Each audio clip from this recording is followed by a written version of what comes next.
सभी को जय श्री कृष्णा, नमस्कार, प्रणाम।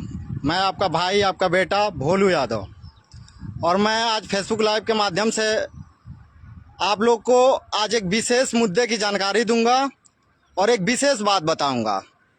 सभी लोग फेसबुक लाइव के माध्यम से जुड़ जाएं और जितने भी मेरे बड़े भाई, छोटे भाई और मेरे अभिभावक जुड़े वो मेरे इस फेसबुक लाइव को सेशन को शेयर ज़रूर कर दें।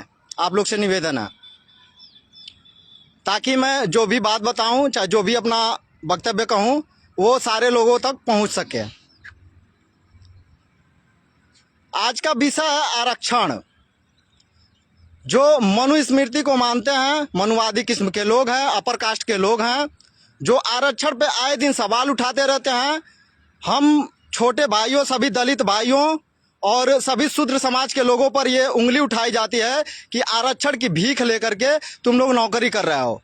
जिस दिन तुम लोग को आरक्षण न मिले, तुम हमारी बराबरी नहीं कर सकते। ये आज भी जगह जगह पे सुनने को मिलता है, देखने को भी मिलता है कि आरक्षण की भीख अगर न तुम लोग को मिले तो तुम लोग हमारी बराबरी नहीं कर सकते हो।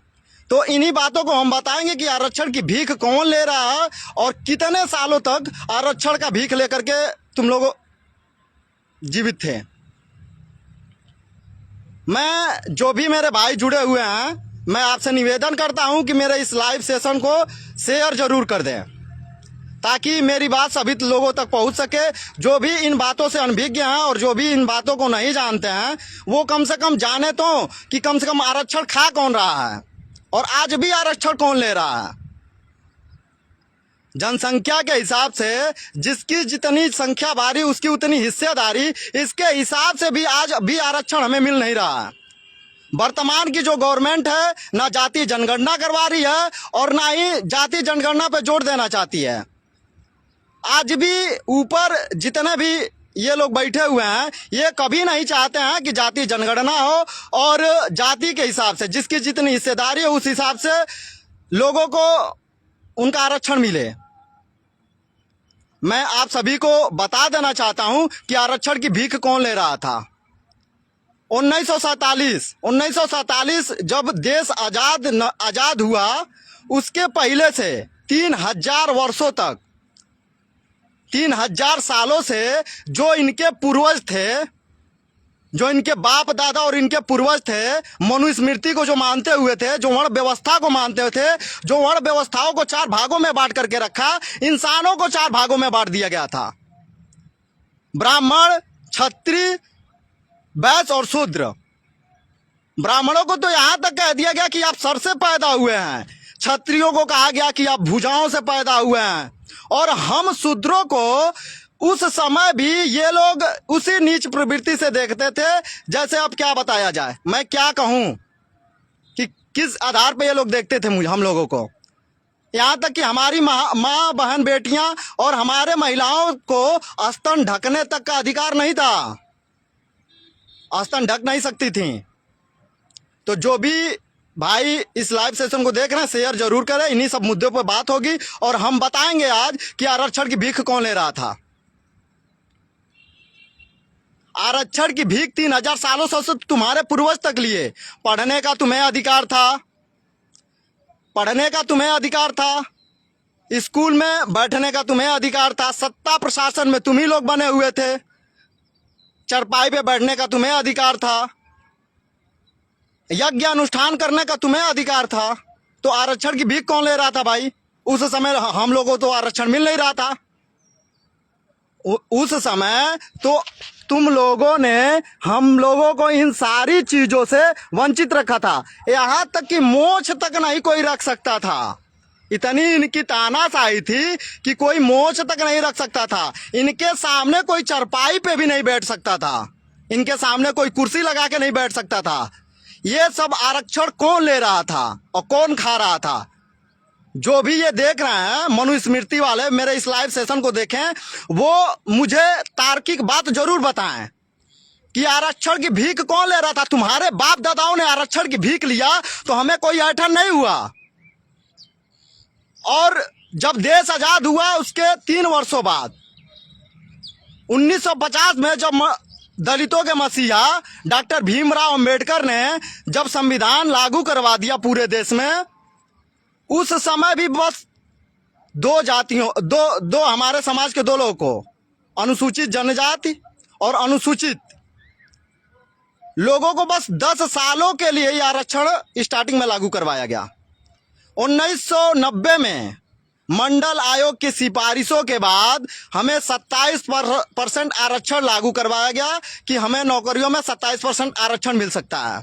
इसके पहले तुम लोगों को पढ़ने का अधिकार था, नौकरी करने का तुम्हें अधिकार था, चारपाई पे बैठने का तुम्हें अधिकार था, कुएं से पानी पीने का तुम्हें अधिकार था, यहाँ तक कि घोड़ी चढ़ने का, शादी विवाह में लोग जो घोड़ी चढ़ते, आज भी वो मामलाएं देखने को सामने आते हैं कि बहुत जगहों पे आज भी ये लोग घोड़ी पे नहीं चढ़ने देते हैं। भाई दिक्कत क्या है तुम लोगों की? क्या दिक्कत है? आज भी तुम लोग को वही ऐठन है, अभी आज तक तुम लोग का ऐठन नहीं गया।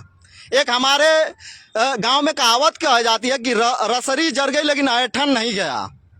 तीन लोग का ऐठन अभी गया नहीं है। अभी तो जिस हिसाब से जनसंख्या है हम लोगों की, उस हिसाब से अगर हम लोग को आरक्षण मिलने लगे तो इनको और दर्द हो जाएगा। और ईडब्ल्यूएस जो तुम्हारे बाप दादा ले रहे हैं, तुम्हारे लड़के ले रहे हैं, वो क्या वो आरक्षण की भीख नहीं है? वो क्या प्रसादी है? प्रसाद ग्रहण कर रहे हो तुम लोग। 10% जो आरक्षण ईडब्ल्यूएस मिल रहा है वो क्या प्रसाद है? और 3000 सालों तक 100% आरक्षण तुम ही लोगों को था। उस समय तो किसी भी दलित भाई को, किसी भी ओबीसी को, किसी भी अनुसूचित जाति को, और चाहे एक प्रकार से वर्ण व्यवस्था के अंतर्गत जो तुम लोग मानते हो शूद्र समाज को, किसी भी शूद्र समाज को कोई अधिकार तो था नहीं, और तुम लोगों ने अधिकार कोई दिया नहीं। इतनी तुम लोग की तानाशाही थी। हम कहते हैं कि आज भी आरक्षण हम लोग छोड़ने के लिए तैयार हैं। हमारे जितने शूद्र भाई हैं सभी लोग आरक्षण छोड़ देंगे, लेकिन जितनी तुम्हारी जमीन है उतनी जमीन हमारी भी होनी चाहिए।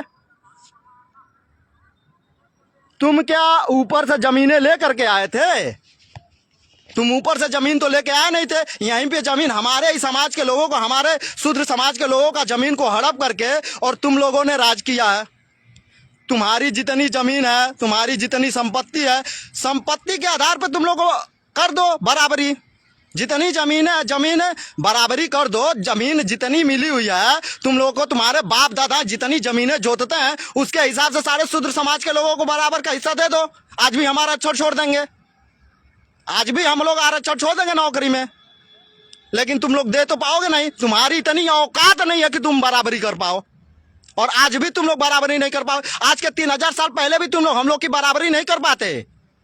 लेकिन दिक्कत यह थी कि तुम लोग सारे लोगों को मूर्ख बना के, लोग शिक्षित थे नहीं, तुम्हारा विरोध कर नहीं पाते थे। और आज भी तुम लोग वही व्यवस्थाएं लागू करना चाहते हो।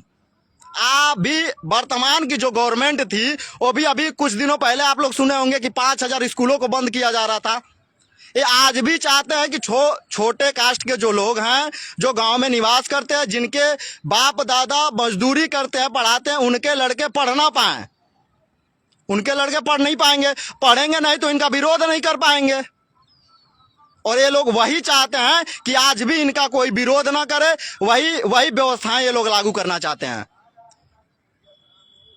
हर बार इनकी मानसिकता ऐसी है कि ये लोग चाहते ही नहीं है। हम लोग को इंसान नहीं समझा जाता है। उस समय भी कीड़ा मकोड़ा समझा जाता था, और आज भी इनके मन में हम लोग कीड़े मकोड़े के समान ही हैं।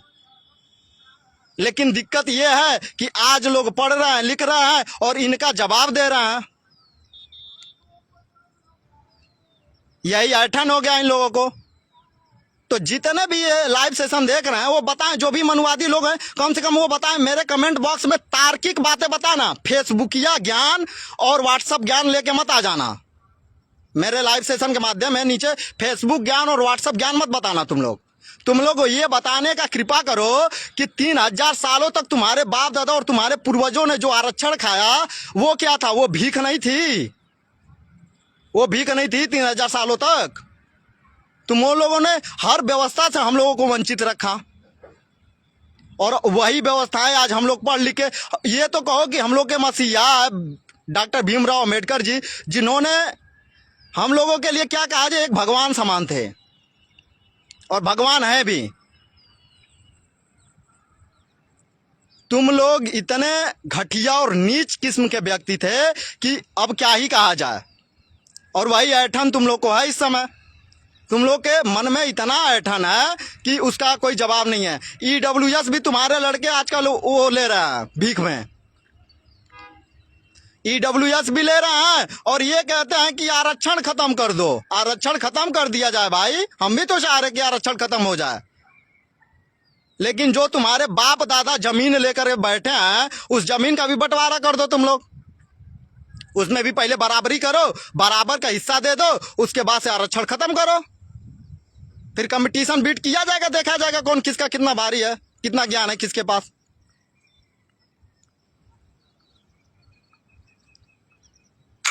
इन्हीं सब चीजों के लिए मैं अपना आज का लाइव सेशन खत्म करता हूं।